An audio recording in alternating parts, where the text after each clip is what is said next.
Good evening. Welcome to the After Hour Show. This is Joe in Norway.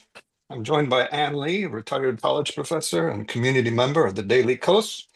She's a member of the National Council of Independent Scholars and is a contributor to the book, The Political Economy of Art, Making the Nation of Culture. Evening, Ann.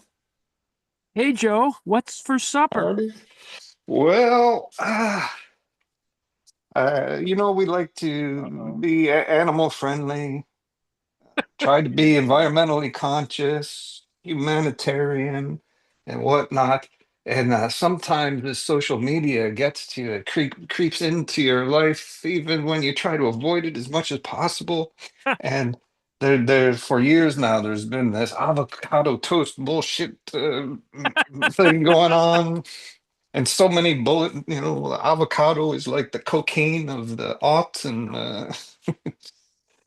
get a bullet for every fruit. I thought instead of contributing to the violence, we might take a detour a little cheaper, maybe a little bit more closer to locavore.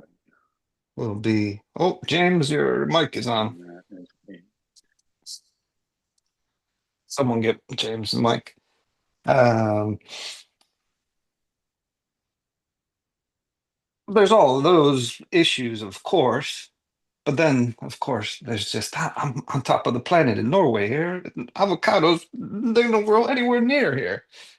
Plus, they cost a fortune.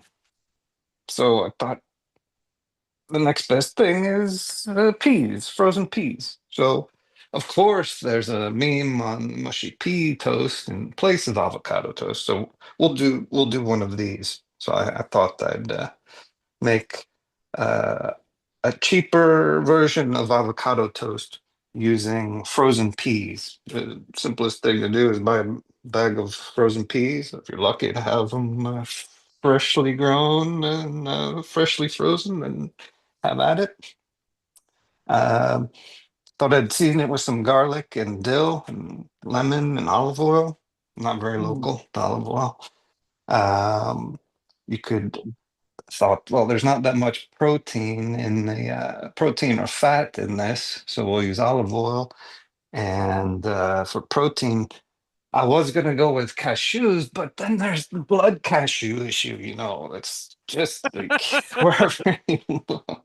So we'll avoid the protein dealing with that. I've got some. I'm a little bit closer to home. I've boiled some potatoes, so we've got some almondine potatoes that I'll add to make it a little creamier. And we'll instead of toast, we're going with the Scandinavian classic of cardboard crackers, or knäckebröd, as they're called locally.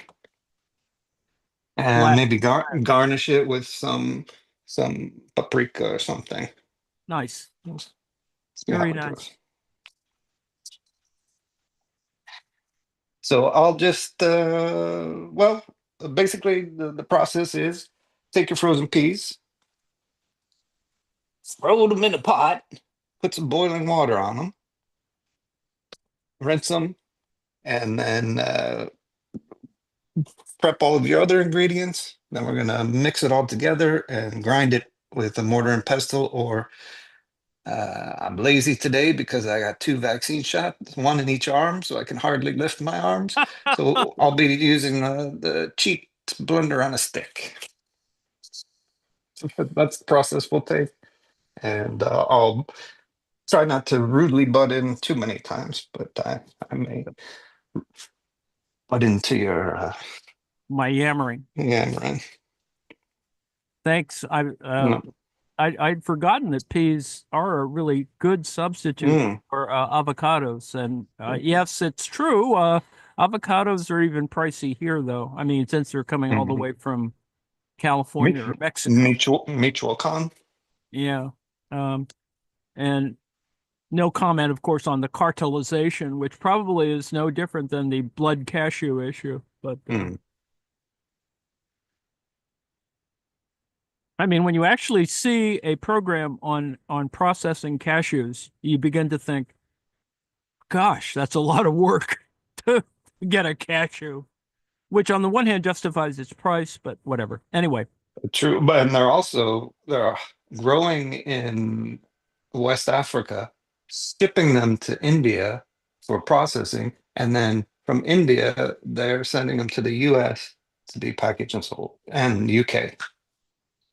Mm. yeah, I mean, it's symptomatic of a whole problem of globalization just for certain palettes. Um, but it's just an amazing, well, anyway, that's another, it's for another day.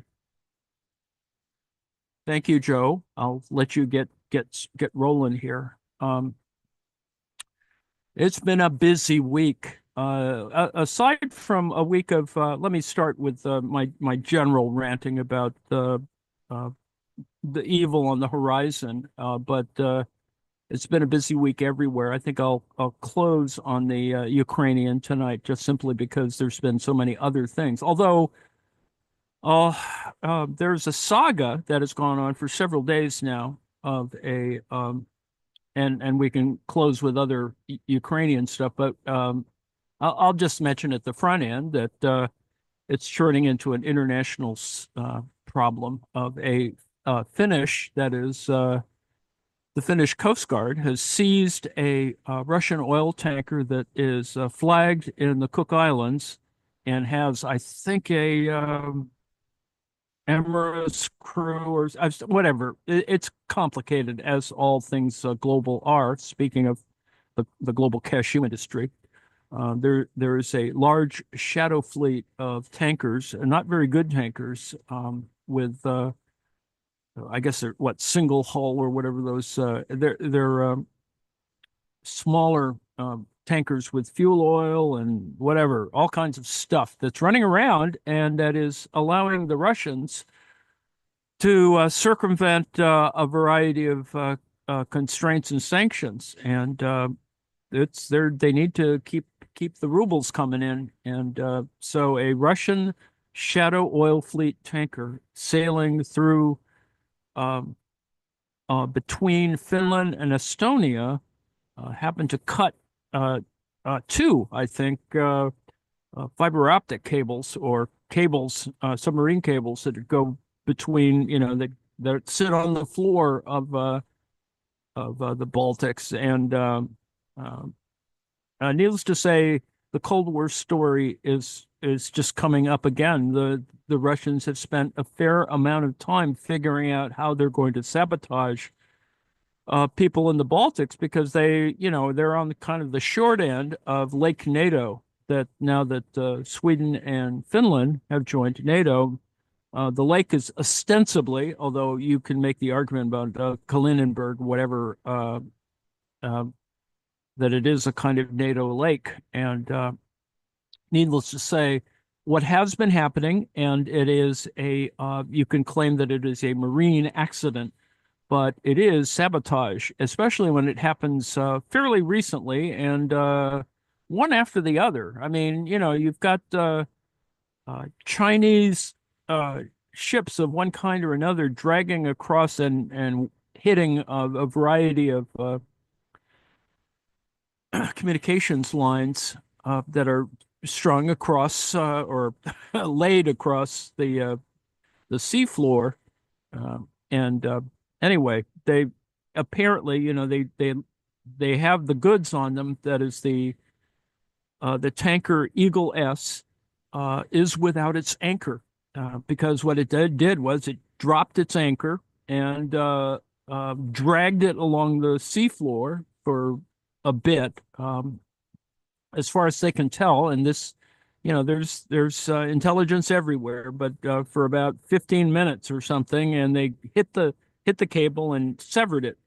Um, so that's the kind of issue that's going on there. That it knocks out whether it's power or telecom or some other thing. There's cables being severed, and this follows on, of course, the history of bombing or blowing up a portion of the natural gas pipeline.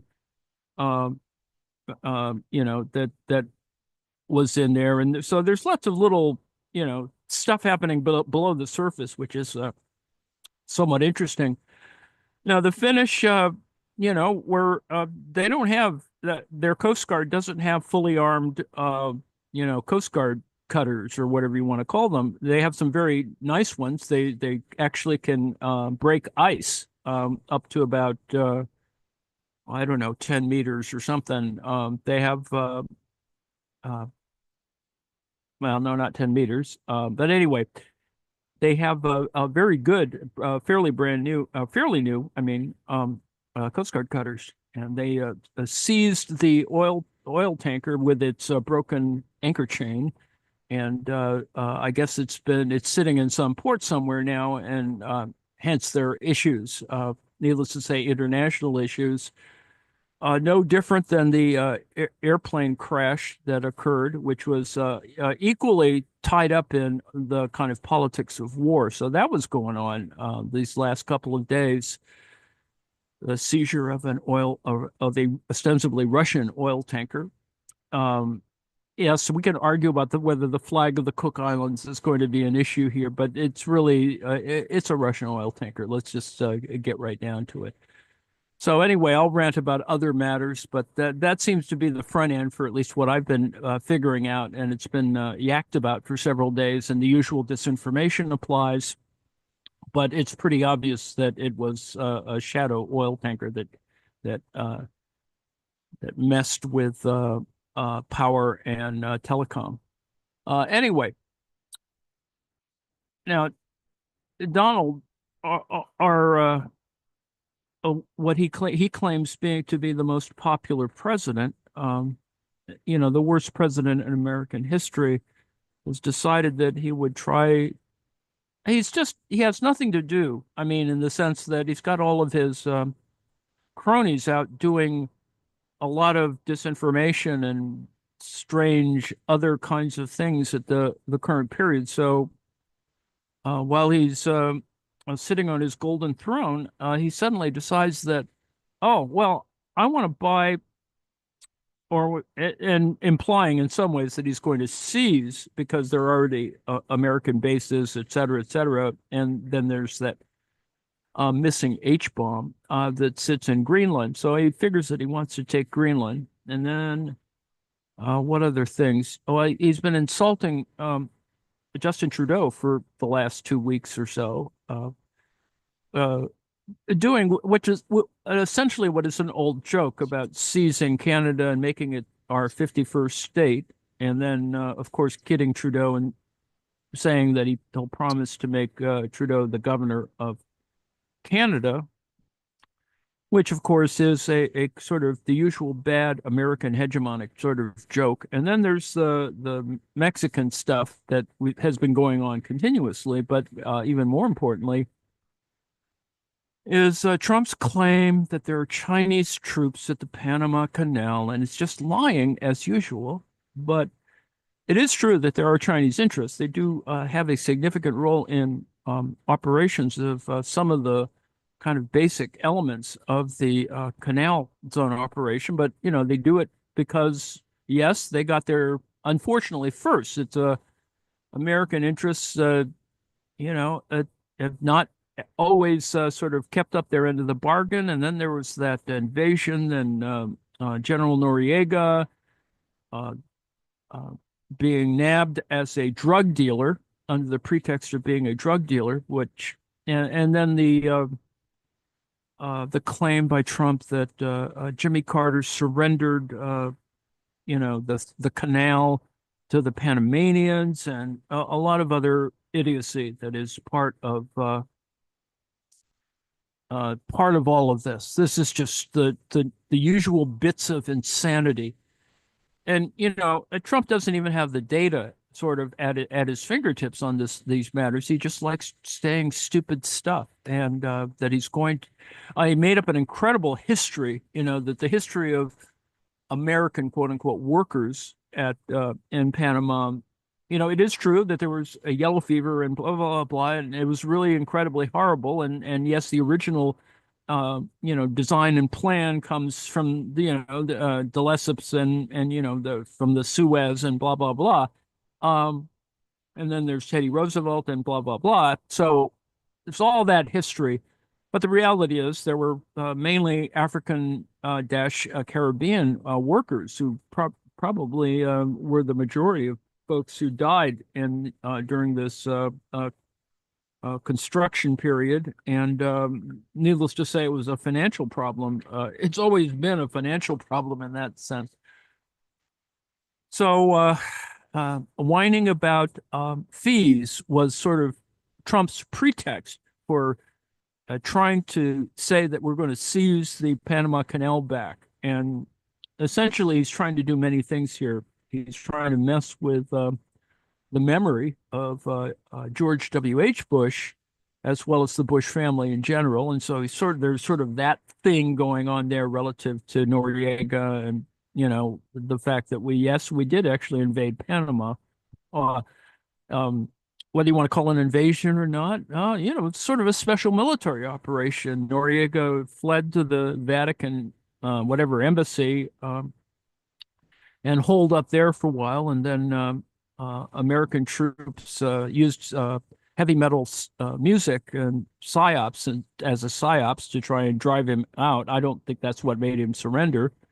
Although it is sort of amusing to think that um, some kind of music was being used to drive a guy out of the Vatican's. This is needless to say, this is and as John is reminding us, the more than 22,000 workers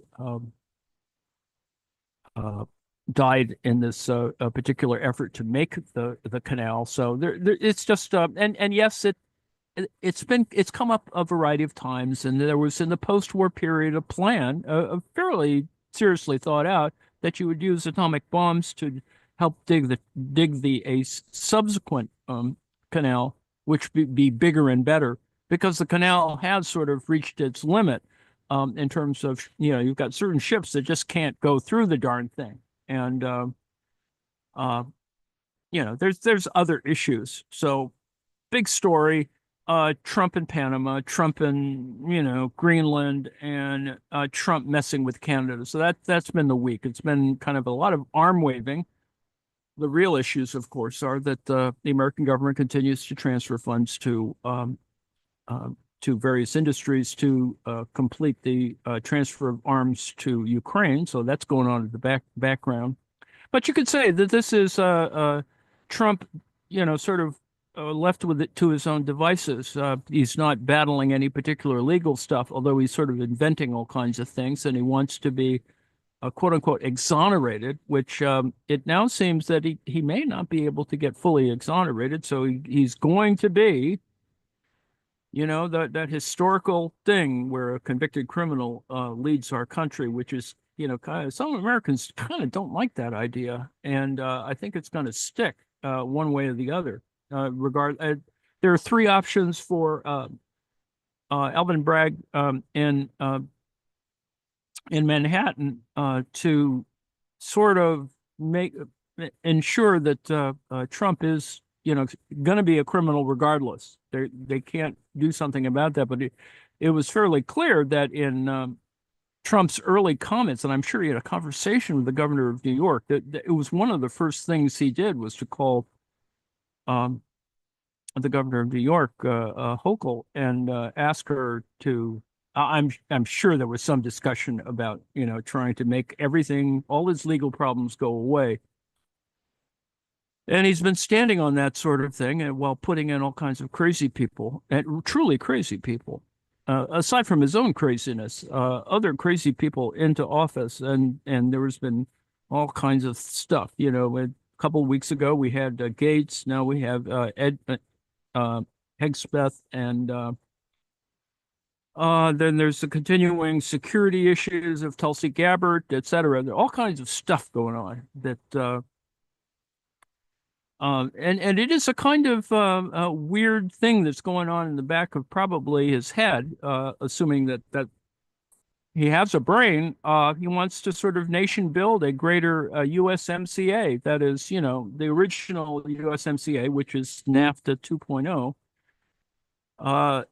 The acronym goes for United States, Mexico, Canada. Is that essentially what it is? How clever he was in branding it that way. And of course, the inference or the connection to YMCA, which made no sense at all. But I posted something about that, and noting, of course, that it's essentially the greater United States would be occur. The background against that, of course, is to try and pretend that Donald has the same kind of degree of power that his co-president, and of course, I think the left is sort of continuing the trope that Donald's not the president; he's kind of the vice president, and Elon Musk is the actual president, the power behind the throne, or whatever. And a lot of that sort of messing about. And needless to say, Elon is probably more dangerous in this particular, sort of hidden power form than elsewhere. And up to the point where he has nothing to do during the holiday period except drag out his sock puppet, a fellow by the name of Adrian Dittman. Which I think, and the internet sleuths have been sort of figuring out that was his sock puppet, and his sock puppet was having arguments with Laura Loomer, I think, and so there's this thing going on that is attempting to unmask Adrian Dittman, who has several accounts, and then of course now they're parody accounts and the usual social media thing. So there's that. Um, he really is quite thin-skinned. He's much more thin-skinned in some ways than Trump. Uh, for just he has this platform. It's losing money. It whatever. And so we have that. Then there's TikTok and a bunch of other stuff that's going on. I put up a thing that commented that John Maynard Keynes expected that we might, be so productive that we would have a 15-hour work week. Well, the only person that's going to have a 15-hour work week probably this coming year, those who are working, is who have work or at least one job. Trump, remember that essentially the first Trump term had about a year's worth of golf dates. Out of the 4 years, Trump's essentially spent a year playing golf. Um, so we'll probably get maybe 3 years of work, assuming he finishes the term, and hence I think he's probably only going to be. You recall that his scheduling was designed such that he could sleep late, watch TV for a couple hours in the morning, called executive time, and he really got to work.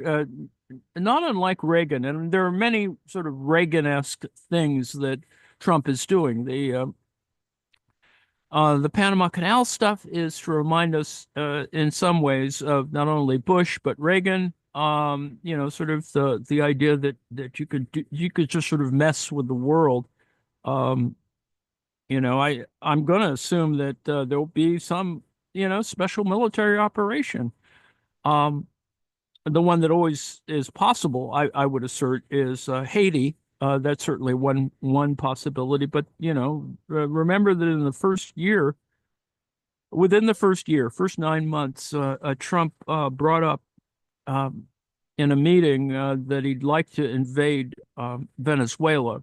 So that could come up again. We'll see. There's just all kinds of shenanigans that it's not the one day dictator stuff. There will be a one day dictator stuff. He's got a list. It's going to be pretty stupid. And then he's going to assume that we all like the shiny object, and we're going to fight about all of the immense stupidity that's going to be generated. And then of course his minions are talking about the complications of trying to sort of grab up a whole bunch of people and then throw them out of the country, which is, if you look at it at large numbers, it's just impossible and insane. But I assume they're going to be stunts. There will be stunts. And of course, the state of Texas has decided to accommodate certain tendencies. And you don't have to call them fascist. They're simply authoritarian. And that kind of stuff is, it's kind of weird when you try and say, well, Texan goes from your state to some other state to do something, but you want to prosecute them in your state for whatever crimes against some insane version of humanity, um, and then you want to uh, overreach into another state and say, well, Texas law just simply applies elsewhere. It's just and you could imagine the constitutional stuff that's going to occur. Um, Looks nice, Joe. You want to talk about it? Oh, in a little bit. Yeah, came out nice and creamy. Green enough? Is that green enough for Oh, everybody? yes. Wonderful. Wonderful. Um, I'm hungry again. Damn it. I say that having actually had an avocado sandwich yesterday, but yes, these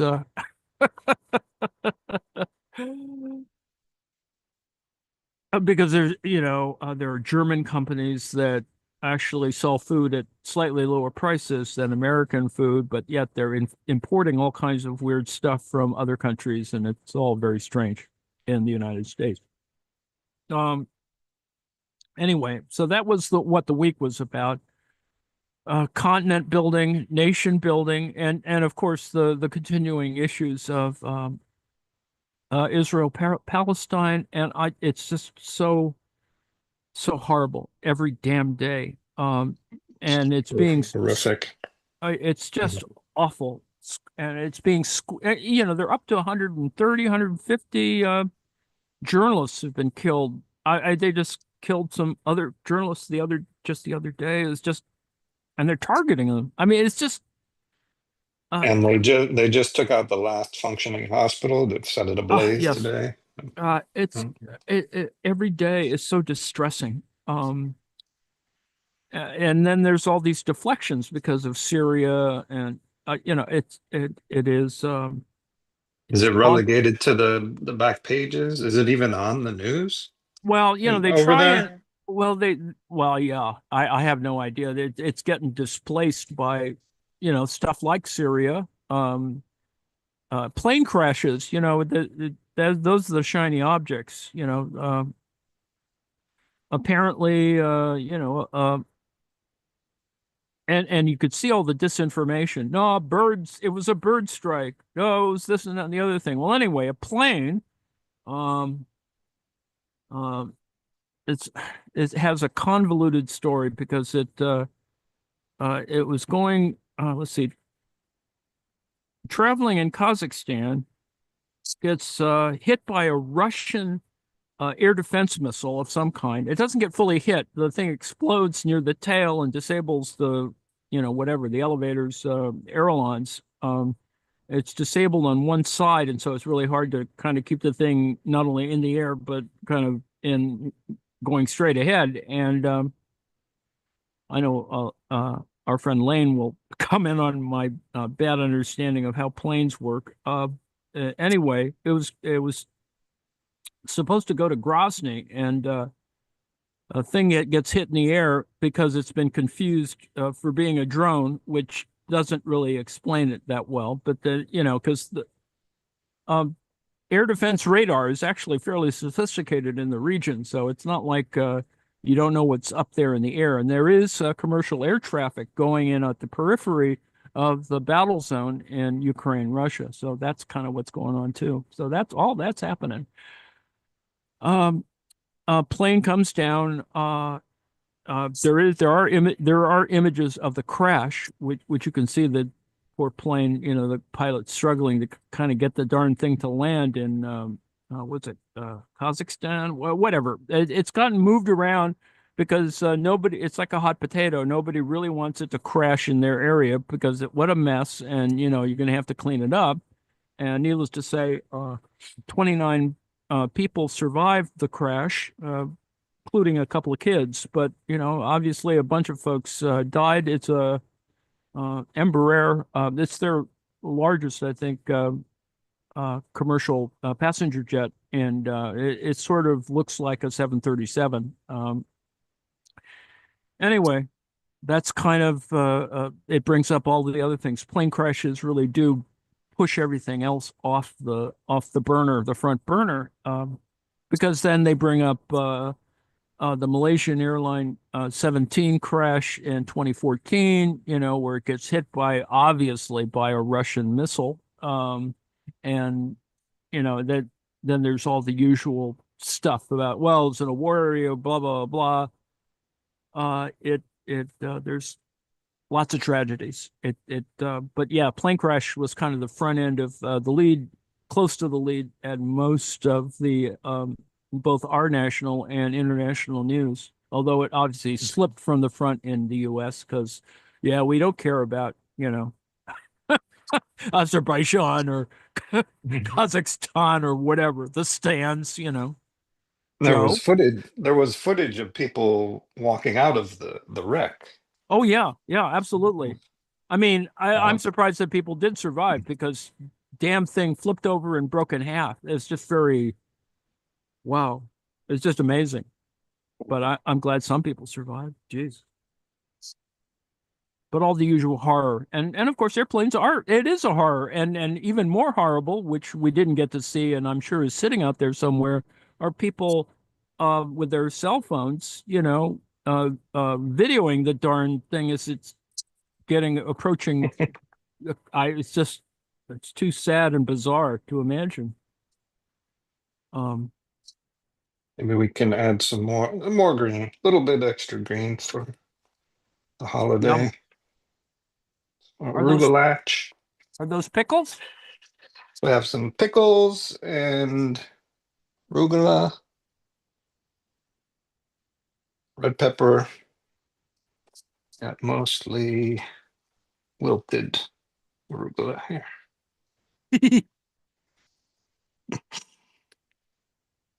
I'm hungry again. There we go. Yeah, so we got the little Christmas theme going on here. Red and green. Jesus. Mushy pea toast, Mm, Scandinavian style. Yeah, so once you thaw out the peas, they cream up really nice, especially if you mix them with the fat, like olive oil or yogurt or mayonnaise or mashed potatoes. mm. And add some citron in there to or citric acid to maintain the color, and it's good to go. And a lot less bullets involved in this dish than avocado toast.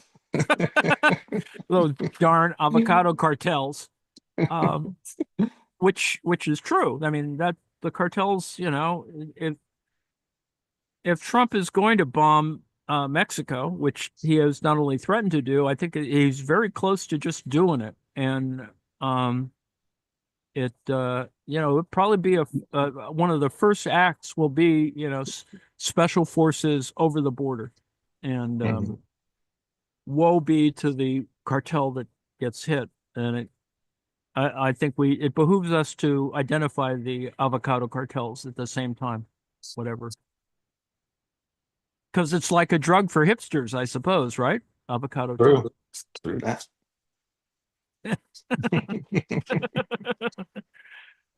Um, Yeah, anyway, well, go ahead. no, that's it. That's all for this evening, as far as Uh, I know. We got a uh, light programming tonight after Twilight Zone. We you got know, nothing. okie dokie. Yeah, um, we could watch a movie. That's another thing. I suppose we'll talk about that off air. Let me finish up on Ukraine. Ukraine, Um, the Carol of the Bells this week. It's just the strangest stuff that's going on. I began the weekly review, and with things like Russians, storming the Ukrainian positions on electric scooters. They're just running out of equipment at certain levels. Koreans are getting killed. A Korean got captured. Well, they don't have a full capture. I think they had the guy for a couple of days and then he died. So there was the stuff's going on in that sense. Um, anyway, there's um, other stuff's going on. Drones coming in. A couple of Russian oil depots got hit. Some that hadn't been hit before, and some that had been hit before. So air defense is not working horribly well on the Russian side. And I assume, they're a little, they have itchy trigger fingers. So that's why the that passenger jet got hit. Because there's a lot of stuff in the air every day. There's stuff in the air. They're launching 100, drones, those slow, cheap drones, but they're just lobbing a couple of missiles across there. So you have all this stuff going on during the day. Air alerts in the morning, air alerts in the evening, and there's air alerts all day, not always in the same place and for the same length of time, but you have sectoral, alerts going on. And some civilians have been dying. Civilian facilities have been hit. Apparently, a Russian civilian facility got hit, and that's sort of horrible to see. But then let me close my other yammering about Ukraine to the fact that you've got this a Finnish cable slicing thing going on, and it's not the first time, and it probably won't be the last time. And what's worse, of course, is that a lot of people are in on this for a variety of individual reasons. You can imagine that cutting power and telecoms is going to allow other people to sort of step into, it affects the market, right? The demand for, certain types of things like electrical power and stuff that it has other infrastructure implications that are much broader and more complicated. So, needless to say, our fearless leader, Emperor Trump, is not quite prepared, or, I mean, as people like John Bolton have said, guy doesn't read. And my favorite quote of the past week is John Bolton talking about, he doesn't read. He just, occasionally stuff will happen and some neurons will start firing. And which John Bolton talking about Trump's brain neurons firing is probably the best that we can do. Okay, let's talk about scheduling. So we're gonna have Twilight Zone tonight. Hopefully, John is here to promote it, to preview us, to give us a sense of what's going to happen. John? Yes, tonight's Twilight Zone is an enjoyable yarn. Um, in 1890, a guy shows up to Happiness, Arizona, and he wants to make it even happier. So he offers to resurrect the um, friends and relatives of the townspeople. Oh boy. I So gotta we will see if he's for real or not. It is featuring John Daner, who's a wonderful character actor, and Stanley Adams also was a wonderful character actor in many shows that many of us have enjoyed, such as Star Trek, Twilight Zone, Columbo, etc. Wild Wild West. Yes. So I recommend it. Okay, looking forward to it. Yeah, we don't have anything else scheduled for the later on in the evening. Certainly, I'm willing to foist off our collective watching of Arsenic and Old Lace, just simply because it's another it has screwiness that is much fun to watch. But anyway, on the weekend, there's weekly marks at 3 o'clock, and yes, we're plodding through the new Princeton translation of Karl Marx's Capital Volume 1, which I'm slogging through my terrible German pronunciation. So you'll have to just, if you're interested, you can watch or at least get make comments on my bad German. But on Sunday, I'm not sure. Are we going to have another film thing tomorrow? I don't recall. There's nothing planned, so it's all open to just weekly marks and bring the music later. Okay, or we may propose something, or find, or I may actually find the proper movie to fit the bill. But anyway, on Sunday, we're continuing on with Star Trek: The Next Generation. Maybe, John, you could talk a bit about that episode. Oh, yes, this is another fun one. Uh, Wesley Crusher is featured in this one, and he gets himself into a heap of trouble. And there are lots of gams, and the Prime Directive is featured in this one. This isn't the one where he steps on the grass, is it? Oh, no spoilers. Spoilers. Oh, this is that one. Yes, Oh, this is that one. Yes. all right. I apologize.